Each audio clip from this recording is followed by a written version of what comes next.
Crime alert, डरना नहीं मिटाना है।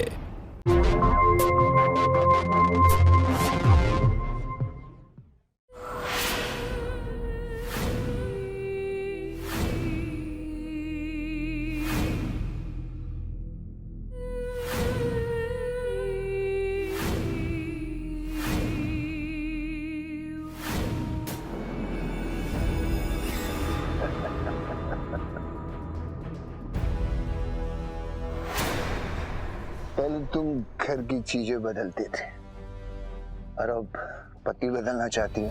मुझे नहीं लगता कि अपनी जिंदगी का मजा मैं तुम्हारे साथ ले पाऊंगी। तो ठीक, हमें तलाक देकर छुटकारा पा लो।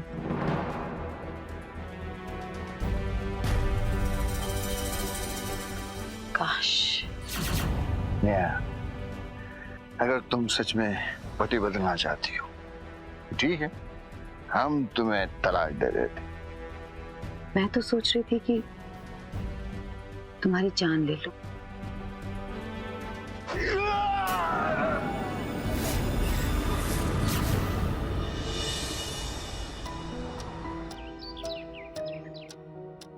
ये कैसे कर रहे हो सब?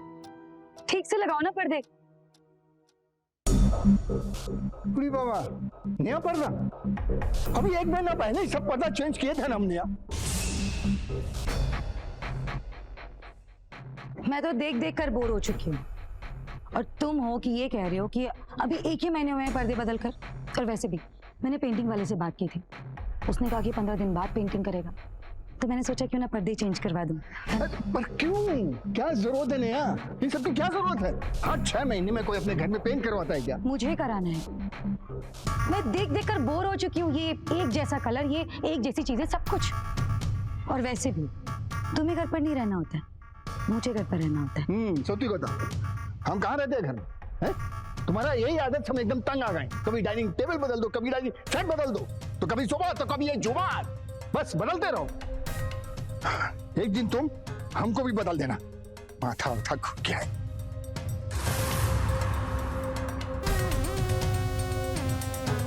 काश।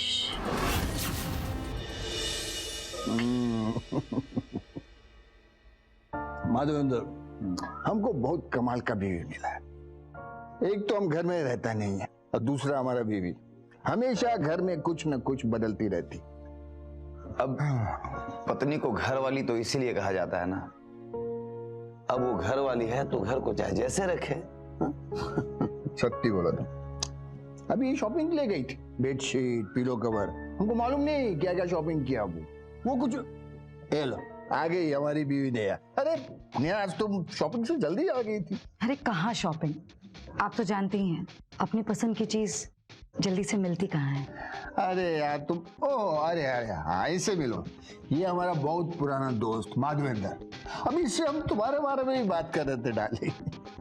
नमस्कार भाभी जी, आप ही की तारीफ कर रहे थे और मैं इनको समझा रहा था कि परिवर्तन संसार का नियम है और परिवर्तन तो होनी ही चाहिए। सत्य बोला तुम। परिवर्तन संसार का जरूरी नियम है, क्योंकि पति पत्नी का रिश्ता कभी चेंज नहीं होता। हमारा पत्नी नेहा भी अपना पति को तो कभी नहीं बदलेगा। अच्छा, आप संभालिए अपने आप को। अब चलिए जल्दी से, वो जो नया रेस्टोरेंट खुला है वहां से खाना मंगवाया है। अरे यार, आज फिर से डिफरेंट टेस्ट। अब आप ही कुछ समझाइए, कुछ नया तो होना चाहिए ना। बिल्कुल भाभी जी, जिंदगी में हर कदम पर कुछ नयापन तो होनी ही चाहिए, वरना जिंदगी कितनी युवा हो जाएगी। अरे आप लोग आइए। माधवेंद्र, तुम भी खाना जरूर खाकर जाएगा। अरे नहीं नहीं नहीं, मैं लेट हो रहा हूँ, निकलता हूँ। आप खाना खाइए, डिफरेंट टेस्ट का मजा लीजिए। अरे यार, तुम हमको आज तक बताया नहीं कि तुम करता क्या है? फिर कभी बता दूंगा। आपका खाना ठंडा हो रहा होगा। चलता हूँ, good night. Good night, good night.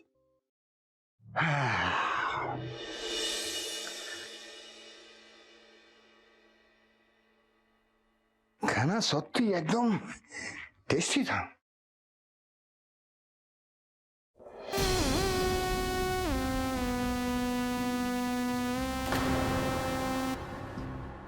ये स्लीपर ट्राई करके देखिए ना, घर में पहनने के लिए लिए हैं।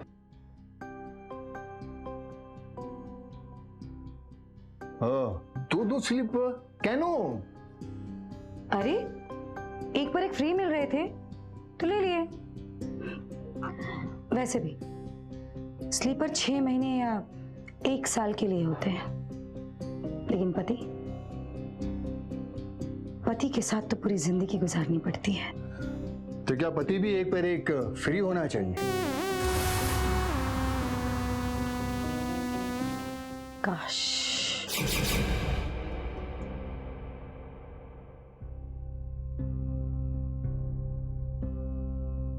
गुड, एकदम कंफर्टेबल है।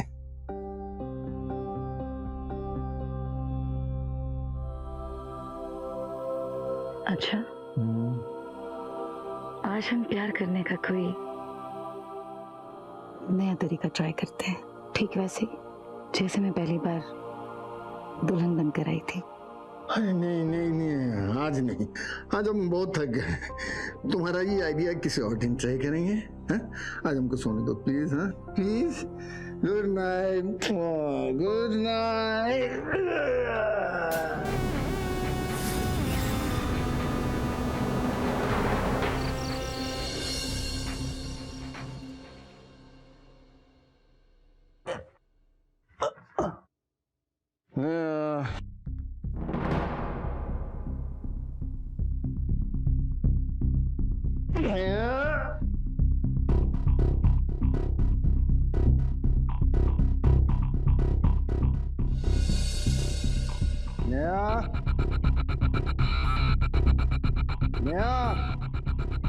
नहीं, रात किधर चली गई?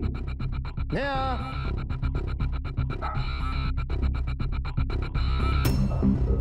नेहा, नेहा, तुम इधर बैठी हो? हैं? मैं कब से इधर तुम्हें ढूंढते हुए परेशान। अरे बाबा, बच गया बाबा, बच गया। कुछ नहीं हुआ है तुम्हें, तुम मेरी मर्जी के बगैर मर कैसे सकते हो? तुमने ड्रिंक किया है? हाँ, नींद नहीं आ रही थी तो क्या करती? ठीक है, चलो चलो भीतर चलो। चलो उठो।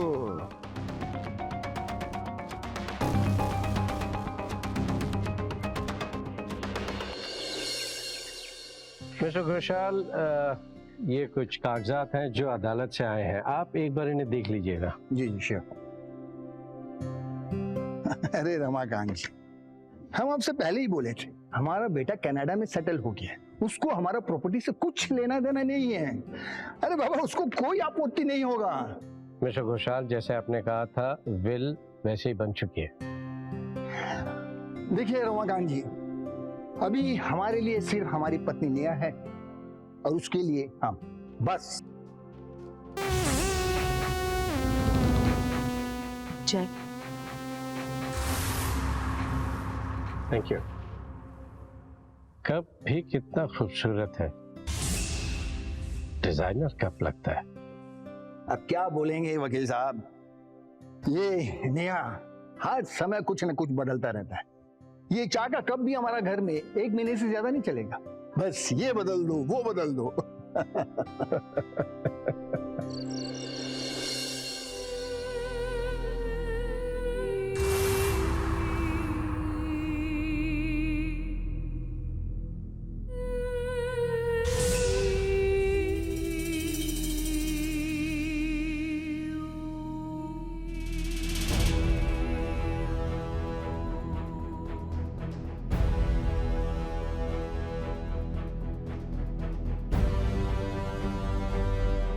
नेहा, तुम हमको ये बोलकर ऊपर लाई कि चांदनी रात। देखो किधर है चांद? हमको तो लगता है कि आज अमावस की रात है। चांदनी रात नहीं सही, मैं तो हूं ना तुम्हारे साथ, तुम्हारी चांदनी। ये तो है। आज मुझे तुमसे बहुत सारी बातें करनी है। हाँ बोलो, क्या बात करनी है?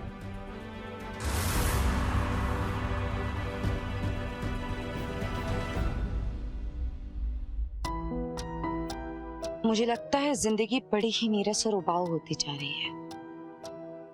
ऐसे में क्या पति नहीं बदला जा सकता?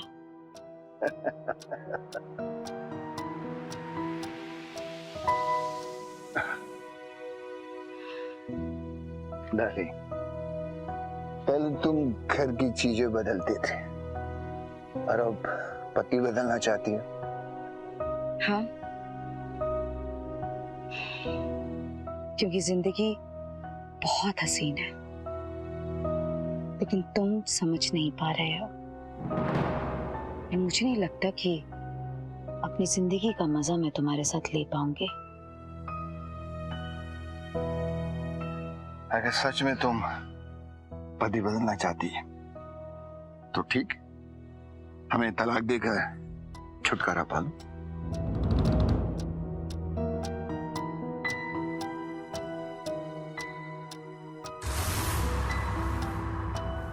काश। अगर तुम सच में पति बदलना चाहती हो ठीक है, हम तुम्हें तलाक दे देते। तुम मुझे तलाक दोगे? मैं तो सोच रही थी कि तुम्हारी जान ले लो। नेहा, किसी का जान लेना इतना आसान नहीं होता है नेहा। और फिर तुम हमको मारोगी क्यों डालें? क्योंकि मैं तुमसे बोर हो चुकी हूँ, ऊब चुकी हूँ, और अब मरो।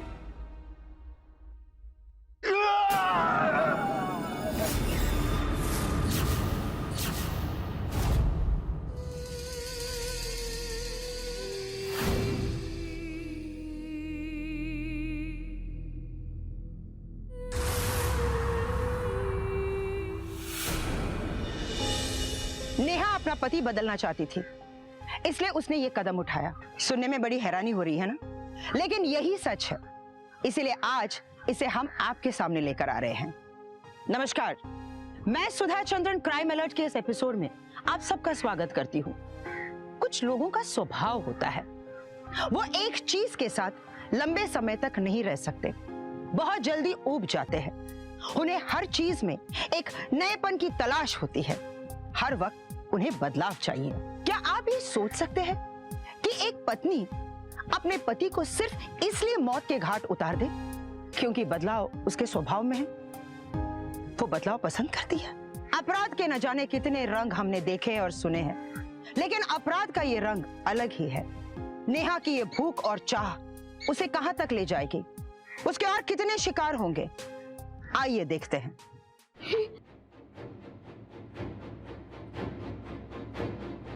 ये क्या हो गया? उठिए, कोई है? हेल्प, हेल्प प्लीज, मेरी मदद कीजिए। अरे मैडम, ये गिरा कैसे मैडम? पता नहीं, ये टेरेस पर ड्रिंक करने गए थे। मैं किचन में खाना बना रही थी, अचानक चीखने की आवाज सुनाई दी तो दौड़कर बाहर आके देखा तो ये यहाँ पर गिर गए थे। उठिए। अरे ये क्या हो गया इनको? डॉक्टर जोसेफ, ये पता नहीं कैसे गिर गए। आप प्लीज एम्बुलेंस को फोन कीजिए ना, मेरा फोन भी अंदर है। ये नहीं रहे, अब एम्बुलेंस को नहीं, पुलिस को बुलाने की जरूरत है। नहीं, नहीं।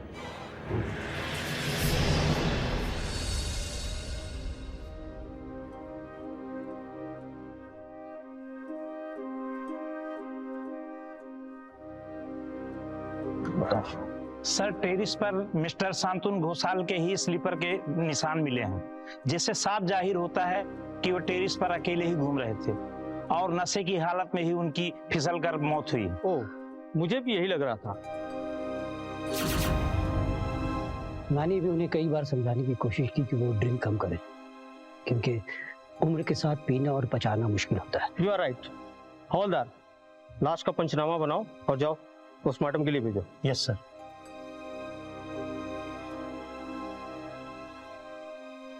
हेलो इंस्पेक्टर, आपको क्या लगता है इनकी मौत? आप कौन? मेरा नाम माधवेंद्र सिन्हा है, मैं एक प्राइवेट डिटेक्टिव एजेंसी चलाता हूँ। आप एक डिटेक्टिव हैं तो आपको ज़्यादा कुछ बताने की ज़रूरत तो है नहीं।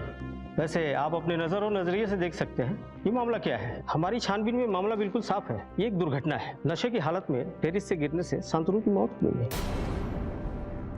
आप आइए मेरे साथ, आइए।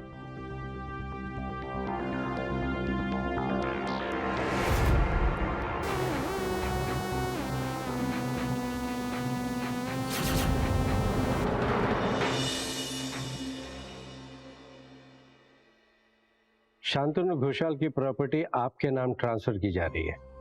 बहुत बहुत धन्यवाद वकील साहब। और डॉक्टर जोसेफ, आपका भी बहुत बहुत धन्यवाद। आपने बहुत साथ दिया है हमारा। ये तो अच्छा हुआ कि मरने से पहले उन्होंने सारी प्रॉपर्टी की विल बना दी थी। मैं क्या करूंगी इस प्रॉपर्टी का, जब जिंदगी वीरान होगी। कैसे कटेगी ये लंबी जिंदगी, किसके सहारे जी सकूंगी अब।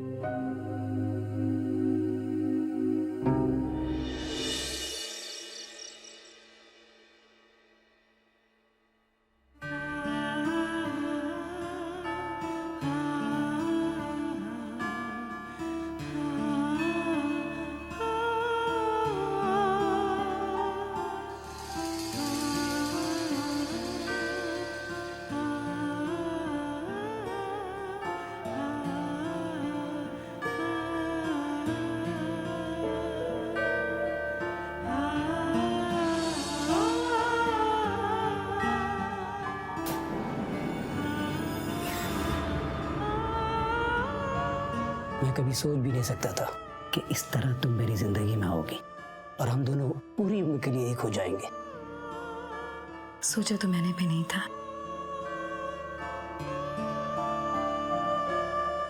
भूल जाओ गुजरे हुए कल को, क्योंकि आने वाला कल हमारा है। अब तुम मिसिस जोसेफ हो।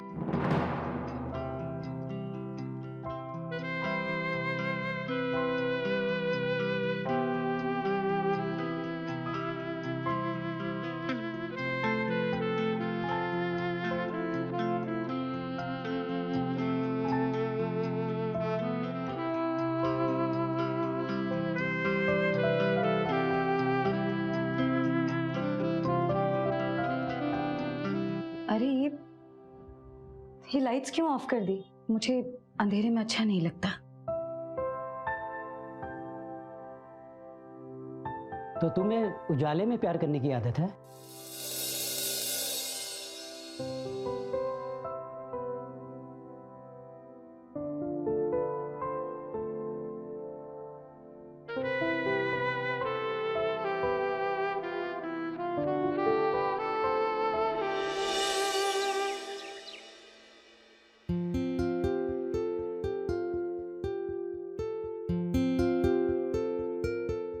हेलो। चलो मैं चलता हूँ। अरे ऐसे कैसे? वैसे मुझे कुछ बोलना था। क्या? कि किचन थोड़ा पुराना नहीं लग रहा है? मैं सोच रही थी ना कि क्यों ना हम इसे रेनोवेट करवा लें। और वैसे भी वहां खड़े होकर नाश्ता बनाने का कोई मन नहीं है। देखो, ये घर अब तुम्हारा है। अब इसे जैसे चाहिए रखो, जैसे संभालना संभालो, ठीक है? मुझे लेट हो रही है, मैं डिस्पेंसरी जा रहा हूँ। नहीं, नाश्ता तो कर लो पहले। नहीं, मैं नाश्ता भी नहीं कर सकता। दरअसल क्लिनिक से फोन आया था, कोई इमरजेंसी केस आया, मुझे जाना होगा। Okay okay. अच्छा एक काम करो, शाम को तुम डिस्पेंसरी आ जाओ, फिर हम दोनों वहां से कहीं चलते हैं। Okay bye bye.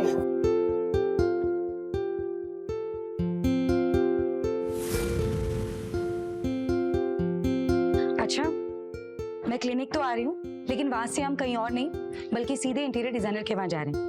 मैंने बताया था ना कि किचन का इंटीरियर चेंज करवाना है। ओके।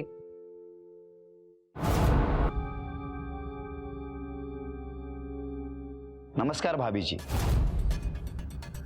हाँ, मुझे आपसे कुछ जरूरी बात करनी थी, और वो जरूरी बात दरअसल शांतनु घोषाल के बारे में करनी थी। ठीक है, अंदर आइए।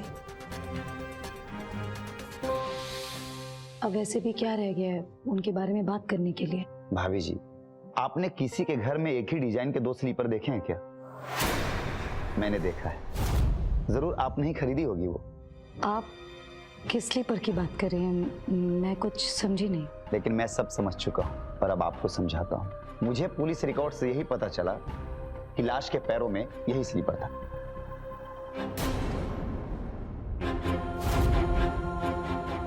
और पुलिस को टेरेस पर सिर्फ इसी स्लीपर के निशान मिले, जिसके आधार पर पुलिस ने यह मान लिया कि उनके अलावा कोई टेरेस पर गया ही नहीं। लेकिन ठीक एक ऐसा ही स्लीपर मैंने आपके घर में देखा। अब आप ही बताइए भाभी जी, एक ही आदमी एक ही वक्त पर एक ही डिजाइन के दो स्लीपर क्यों इस्तेमाल करेगा? मुझे लगता है कि पुलिस को धोखे में डालने के लिए कोई और था जो इस स्लीपर का इस्तेमाल किया। ये कैसी बातें कर रहे हैं आप? हर इंसान अपने शूज या स्लीपर खुद खरीदने जाता है, और वैसे भी वो अपना सारा सामान खुद ही खरीदते थे, तो वो घर में एक जैसे दो स्लीपर क्यों खरीद के लाएंगे? आपको जरूर कोई गलतफहमी हुई है। मुझे कोई गलतफहमी नहीं हुई। यही बकवास करने आए थे आप यहाँ? बहुत तेज हैं आप तो। घोषाल साहब की प्रॉपर्टी क्या आपके नाम ट्रांसफर हुआ कि आपने सारी प्रॉपर्टी को बेच करके मिसेज जोसेफ बन गए? जी हाँ, क्योंकि जिंदगी गुजारने के लिए कोई ना कोई साथी चाहिए, और बेहतर होगा कि आप मेरी जिंदगी में दखल ना दें। हाँ, शायद आने में देर कर दी मैं। पता नहीं अब वो स्लीपर मिलेगा भी या नहीं, है ना? आप जा सकते हैं।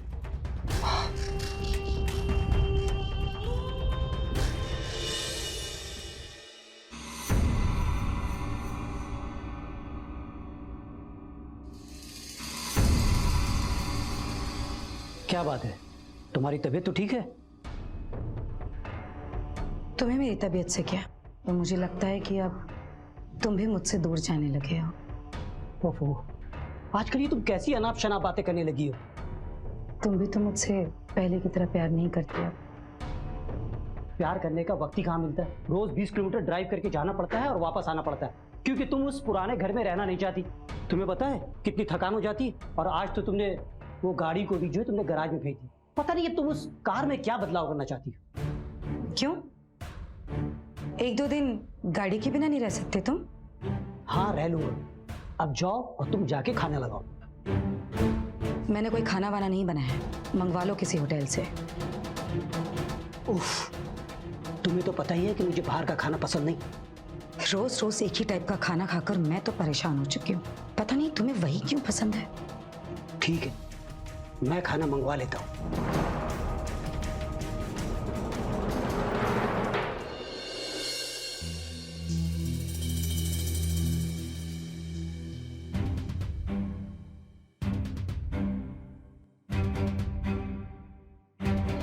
सो जाओ।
तुम यहाँ क्या करने आई हो?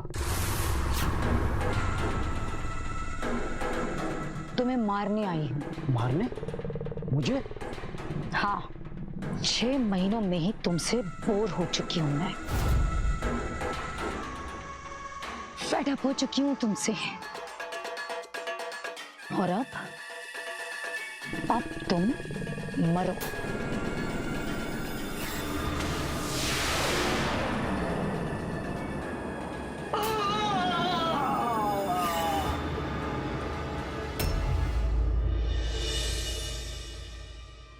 आप मिसेस जोसेफ है?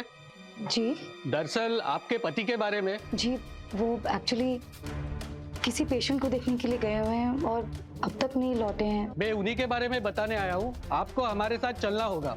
क्यों, क्या हुआ है? दरअसल उनके साथ एक हादसा हो गया है। क्या हादसा? ये मैडम संभालिए अपने आप को। कैसा हादसा? क्या हुआ है उन्हें? वो ठीक तो है ना? मुझे ले चलिए वहाँ, मुझे ले चलिए। उन्होंने गाड़ी भी गैराज में भेज दी थी। रात में अचानक किसी पेशेंट को देखने जाना पड़ा उन्हें। रोड क्रॉस कर रहे थे अंधेरे में और किसी गाड़ी ने उन्हें कुचल कर मार डाला। तकदीर का खेल है, बस तकदीर ही जाने। आपको हिम्मत से काम लेना होगा। मैं इस घर में अपनी बदनसीबी पर घुट-घुट कर मरना नहीं चाहती। आप एक काम कीजिए, इस घर को बिकवा दीजिए। मैं इस घर में और नहीं रह पाऊंगी। ठीक है, आप फिक्र मत कीजिए, मैं बात करता हूँ। मैं चलता हूँ। जी।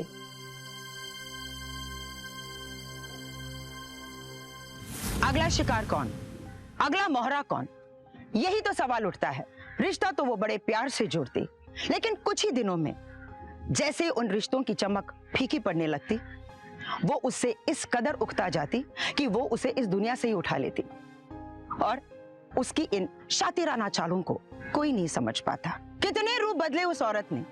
अब सवाल ये भी उठता है कि नेहा जो कुछ भी कर रही थी, क्या वो ये सब कुछ जानबूझकर कर रही थी या अनजाने में, या अपने पति की जायदाद के लालच में वो पति को खत्म कर रही थी ताकि उसके पति की सारी जायदाद उसी की होकर रहे, या इसके पीछे कोई और वजह थी? आखिर सच क्या था? आइए देखते हैं।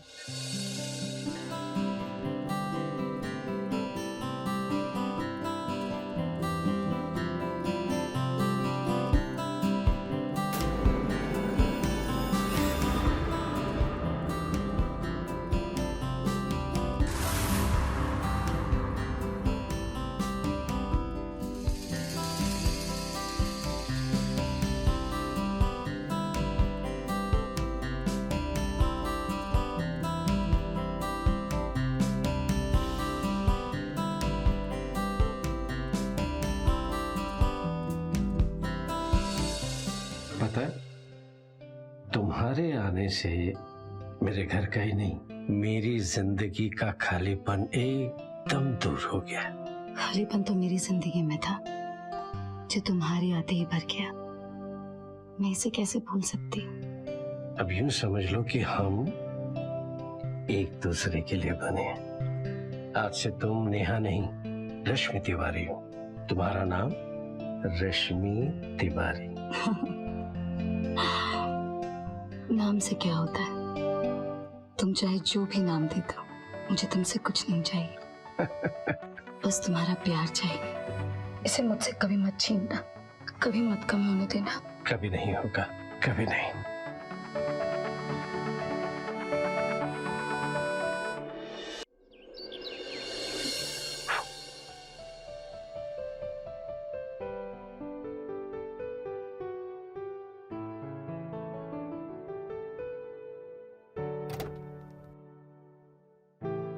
केम छो तिवारी जी? आइए चिमन भाई, बस बढ़िया। आप कैसे हैं? आज कोर्ट बंद था, लेकिन आपसे मिलना बहुत जरूरी था। आइए आइए, एक मिनट। रश्मि, एक चाय लाना। आई कम, बैठिए। बताइए चिमन भाई, कैसे आना हुआ? कोई कानूनी मसला? हाँ, मसला तो कानूनी है। मुझे अपनी पत्नी माधवी से तलाक चाहिए। क्या? तलाक? हाँ, तलाक। वो अब मेरी वफादार नहीं रही, इसलिए अब मैं उसके साथ नहीं रह सकता। ये मेरी वाइफ है रश्मि तिवारी। रश्मि, ये चिमन भाई। नमस्कार जी। नमस्ते। अच्छा किया जो आपने शादी कर ली। अब जिंदगी के लम्हे अकेले कटते भी तो नहीं है, साथी की जरूरत तो रहती ही है। सही कहा चिमन भाई। अब यूं समझिए कि अब तक कोई मिला नहीं था, अब ये मिल गई है तो खुशियां ही आबाद हो गई।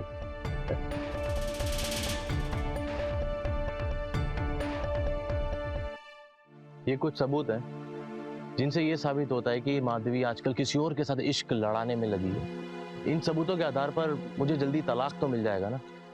आप बिल्कुल चिंता मत कीजिए चमन भाई, मैं कल ही अर्जी दे दूंगा। मुझे लगता है 2-3 पेशियों में तलाक की मंजूरी मिल जानी चाहिए। ठीक है, मैं चलता हूँ।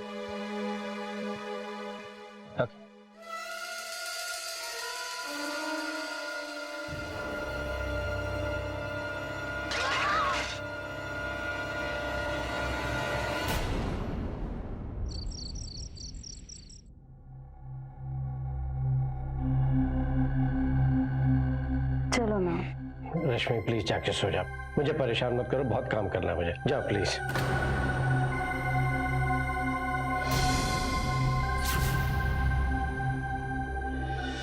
मुबारक हो चिमन भाई, अदालत ने तलाक को मंजूरी दे दी है। जी हाँ थैंक यू जी। अरे फीस की क्या बात है, जो भी भेजना होगा भेज दीजिएगा। जी हाँ ओके जी, बाय। रश्मि पानी दे रहे हैं गिलास।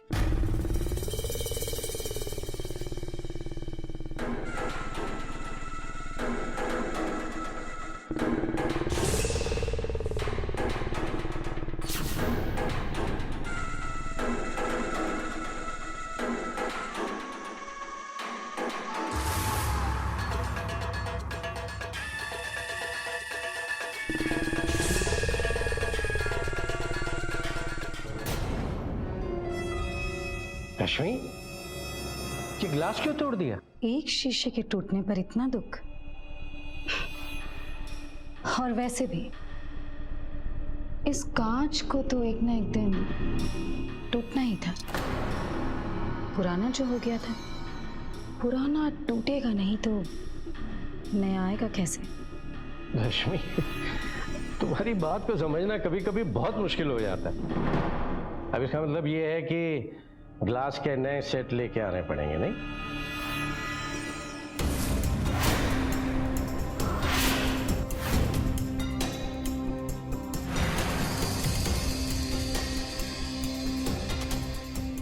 अरे आप दोनों यहाँ एक साथ? हाँ, क्योंकि अब ये नेहा नहीं, मिसेस रश्मि तिवारी है। अच्छा, मैंने आपको ढूंढने की कोशिश तो की, लेकिन मुझे क्या मालूम था कि आप रश्मि तिवारी बनके वकील साहब के घर पे आ चुकी है। खैर, ये लिफाफा और आपकी फीस चिमन भाई ने भेजा है। Thank you so much. By the way, आप चिमन भाई को कैसे जानते हैं? मैं एक डिटेक्टिव हूँ और जो भी चाहे मेरी सेवा ले सकता है। उनकी पत्नी माधवी का अफेयर किसी और के साथ है, इसका खुलासा भी मैंने ही किया है। चलिए मैं अब लेट हो रहा हूँ, फिर मिलते हैं। नमस्कार। नमस्ते।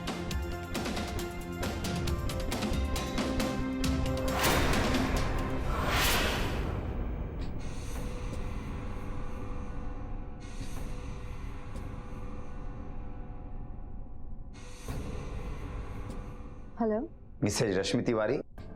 हाँ बोल रही हूँ। मैं माधवेंद्र बोल रहा हूँ। क्या कमाल का खेल खेला है आप दोनों ने। क्या क्या बकवास कर रहे हैं आप?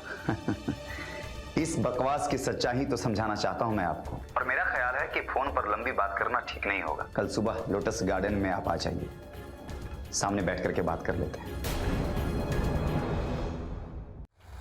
आइए नेहा जी, बैठिए। बताइए, किस लिए मिलना चाहते थे आप?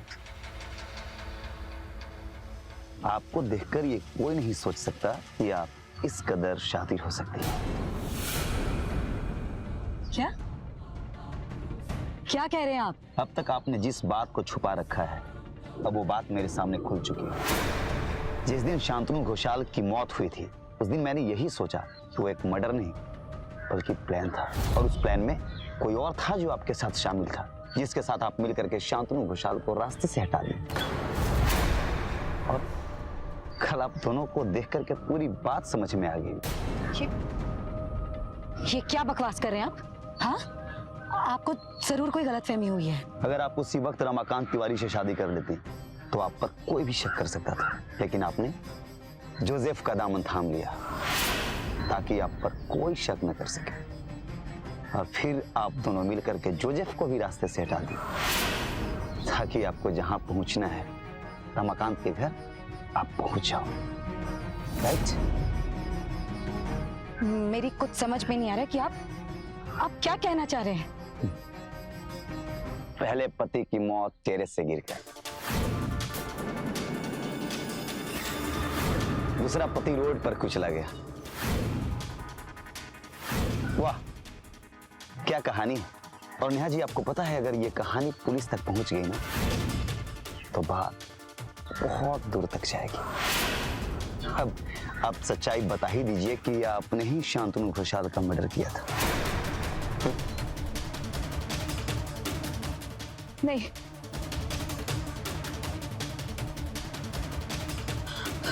नहीं, मैंने नहीं मारा था। ये काम रमाकांत का था। सेम स्लीपर पहनकर वो टेरेस पर गया था और उसने शांतनु को टेरेस से धक्का दिया था। गुड।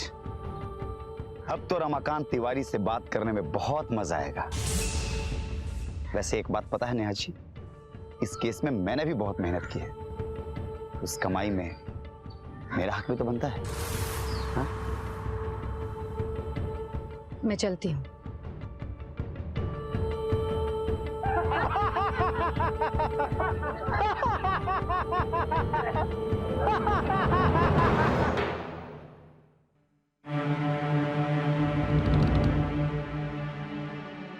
कहाँ चली गई थी तुम? जब देखो शॉपिंग शॉपिंग शॉपिंग, घर में भी टिक बैठा करो। रश्मि, क्या हुआ? तुम रो क्यों रही हो? हाँ? तुमने माधवेंद्र से क्या कहा? क्या? कि मैंने शांतनु को टेरेस से धक्का दिया था। हाँ? और वो सेम स्लीपर मैं पहन कर गई थी टेरेस पर। क्या हो गया तुम्हें? मैं ऐसा क्यों कहने लगा? वो माधवेंद्र मुझे यही सब कहकर ब्लैकमेल कर रहा है। उसकी ये मजाक? वो मेरी इज्जत लूटना चाहेगा। क्या कह रही हो तुम रश्मि? कहाँ है वो इस वक्त? कहाँ है वो? बात खुल चुकी है वकील साहब, और हक मेरा भी तो बनता है। तुम मेरी बीवी को ब्लैकमेल कर रहा है ना? इधर ही रुक, हिलना नहीं यहाँ से।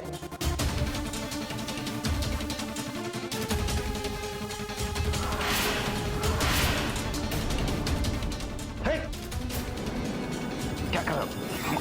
रमाकांत, रमाकांत, तुम ब्लैकमेल कर सकते कमीने, छोड़ूंगा नहीं तुझे। एक मरेगा और दूसरा जाएगा जेल। रमाकांत तू पागल हो गया क्या? मेरे लिए तो रास्ता साफ है। ऊब गई थी इसकी वकालत की तैयारियों से।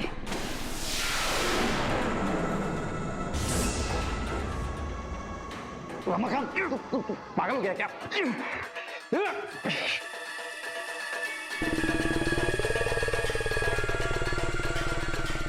Hello police station.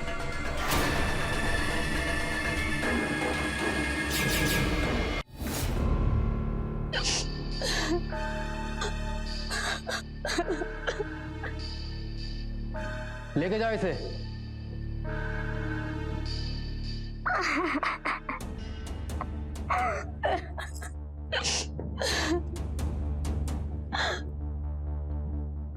कोर्ट से आने के बाद अपनी रिवॉल्वर साफ कर रहे थे, फिर माधवेंद्र घर आया और पता नहीं किस बात पर वो माधवेंद्र इन्हें ब्लैकमेल करने लगा। इन्होंने जैसे ही माधवेंद्र को देखा उसे यहाँ से चले जाने के लिए कहा और पता नहीं कैसे इन दोनों के बीच झगड़ा शुरू हो गया और फिर माधवेंद्र ने इनसे इनकी रिवॉल्वर छीनी और इन पर गोली चला दी। उसने मेरी आंखों के सामने मेरे पति को मार डाला।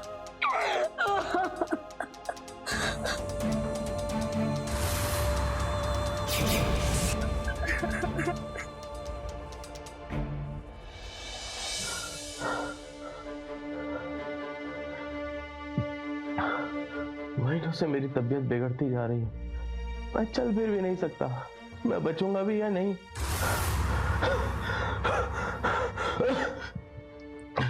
तुम जीकर भी क्या करोगे? ठीक से प्यार करना भी तो नहीं आता। अच्छा, मुझे भी बताओ ना, ये कौन सी मेडिसिन है और किस काम आती है? तुम नहीं समझोगी। ये दवाइयाँ भी ना बड़ी खतरनाक होती हैं। जैसे कि ये दवा अगर किसी मरीज को दिया जाए तो इसके लिए ये दवा का काम करती है, लेकिन अगर यही किसी स्वस्थ इंसान को दी जाए तो उसके लिए ये स्लो पॉइजन बन जाती है। अगर किसी को लगातार दिया जाए तो उसे कोई नहीं बचा सकता।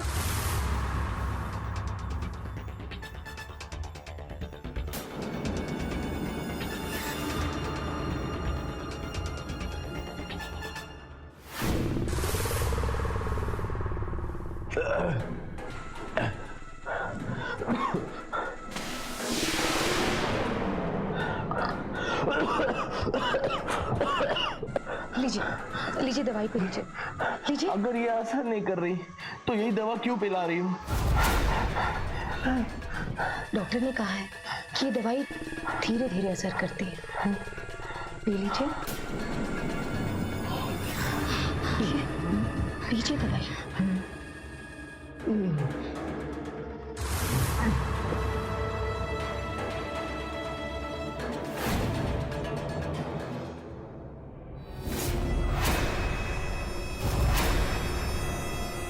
तुम यहाँ?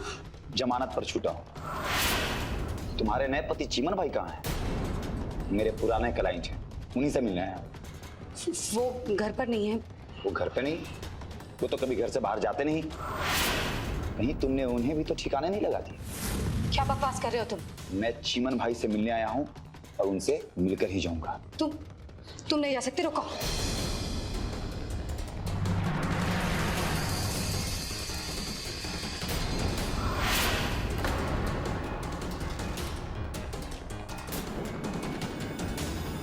कोई तुम्हें समझे या ना समझे, लेकिन मैं तो तुम्हें समझ ही चुका हूं।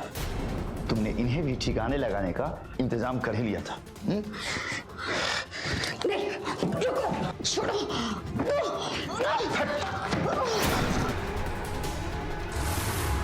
Hello, police station. बताओ बताओ, क्यों तुमने ऐसा किसके कहने पे किया? बताओ। क्योंकि यही अच्छा लगता है मुझे। नहीं रह सकती ज्यादा वक्त तक एक ही आदमी के साथ।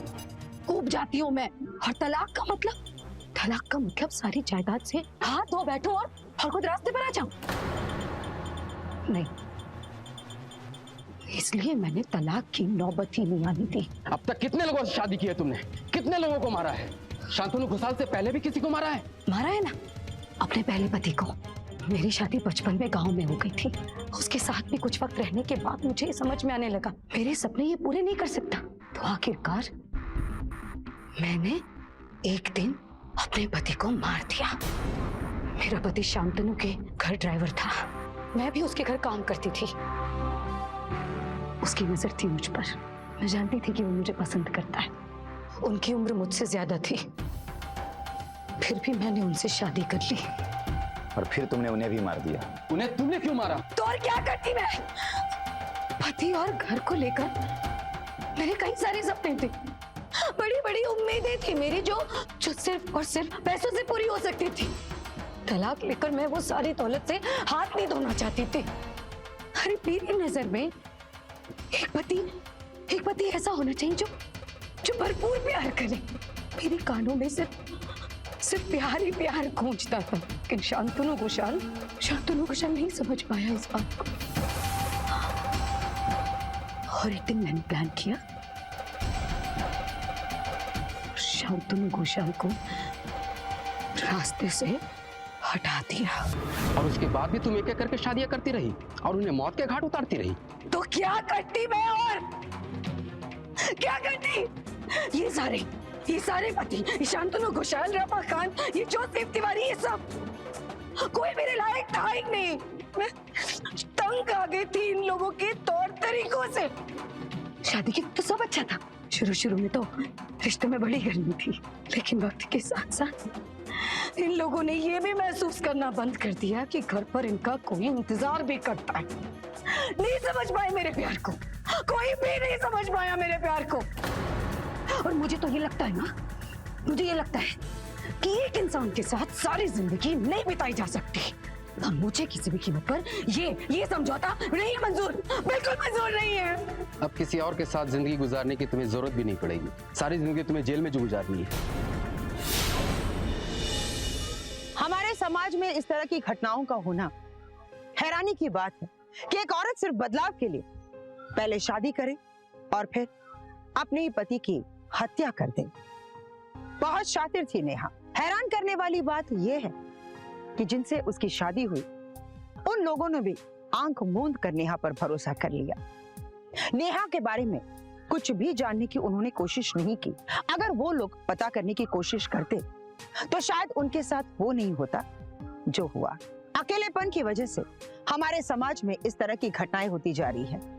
इसलिए आप भी जरा नजर रखिए कि हमारे आसपास कहीं कुछ ऐसा तो नहीं हो रहा है ना जो हमारे समाज के लिए घातक हो। तो मिलते हैं अगले एपिसोड में। सतर्क रहिए, देखते रहिए क्राइम अलर्ट, जुर्म के खिलाफ आवाज।